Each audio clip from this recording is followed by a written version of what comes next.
नमस्कार जय Jagannath welcome to DSC Dewan smart classes. आज आम किसी important point related to SCO Shanghai corporation organisation विषय देखी नवा जेहेतु यहाँ बहुत न्यूज रे अच्छी आम एग्जाम प्रोस्पेक्टिव रे जो गुड़ाक इंपोर्टाट आम से गुड़ाक देखी नवा। एससीओ फुल फॉर्म जमी मुझे कहली सांघाई कॉर्पोरेशन ऑर्गेनाइजेशन। एथर 2025 समिटटा होता तियानजिन चाइना रे 31 अगस्त रु 1 सेप्टेम्बर जहाँ होता होस्ट करते चाइनार प्रेसिडेंट सी जिनपिंग।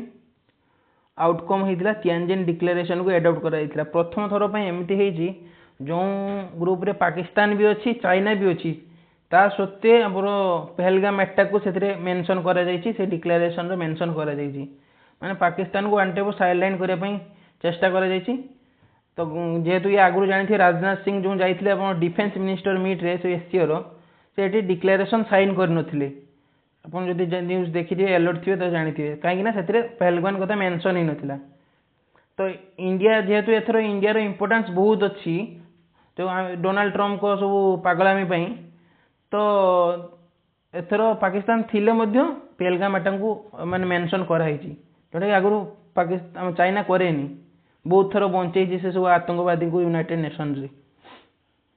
तो तार फुल मेंबर्स 10 जन अच्छा 10 जन फुल मेंबर्स जमी China India Russia Pakistan Iran Belarus Kazakhstan Kyrgyzstan Tajikistan Uzbekistan.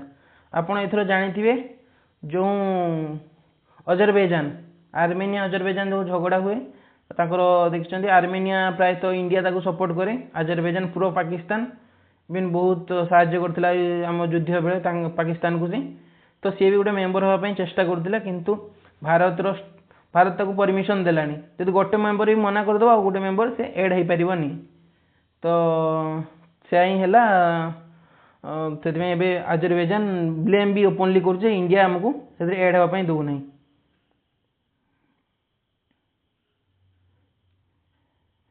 एथर जो ऑब्जर्वर पार्टिसिपेंट भितर ऑब्जर्वर भी थे डायलॉग पार्टनर्स भी थे मंगोलिया तुर्कमेनिस्तान अर्मेनिया अजरबैजान एम सब मेंबर नुहति बट ऑब्जर्वर डायलॉग पार्टनर हिसाब से सब जॉइन करते।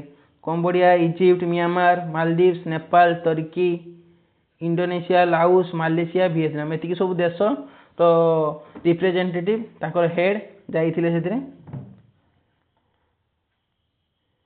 अब एससीओ विषय बेसिक जदि जानवे एससीओ सांघाई कॉर्पोरेशन ऑर्गेनाइजेशन एटा चाइना बेस्ड तार हेडक्वार्टर सांघाई मारे तार हेडक्वार्टर बेजिंग ठीक अच्छे। एटा 2001 रे हितला आपण ऑफिशियल लैंग्वेज से रशियन चाइनीज अच्छी। एटा कवर कर 42% of world population 36% of global GDP more than 1/3 तो गोटे इंपोर्टेंट ग्रुप हो जाउची। तो एथर मोस्टली टिके थिला माने न्यूज रे जेटा ट्राइका आरआईसी ट्राइका रशिया इंडिया चाइना ट्राइका 3 जन को जो जिनपिंग मोदी पुतिन आपन देखिथिबे हैंडशेक होबार कथा होबार डिस्प्ले कराइतला unity with warm greetings.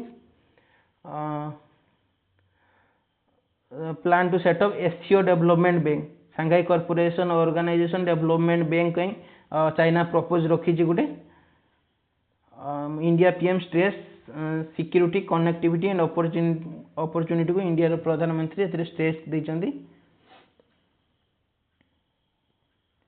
एथरे introduction होता गोटे ह्यूमैनॉइड रोबोट तार ना सीआईओ हे XIAO प्रोनाउंसिएशन आप देखने सीआईओ हे टू आसिस्ट डेलीगेट्स जो डेलीगेट्स मैंने जाइए साहाय्य करने गोटे ह्यूमैनॉइड रोबोट एथर डेभलप माने लगी सेबारे ता ना है चाइना डेभलप करता सीआईओ हे नाटा मन रखिए पचारिदेव।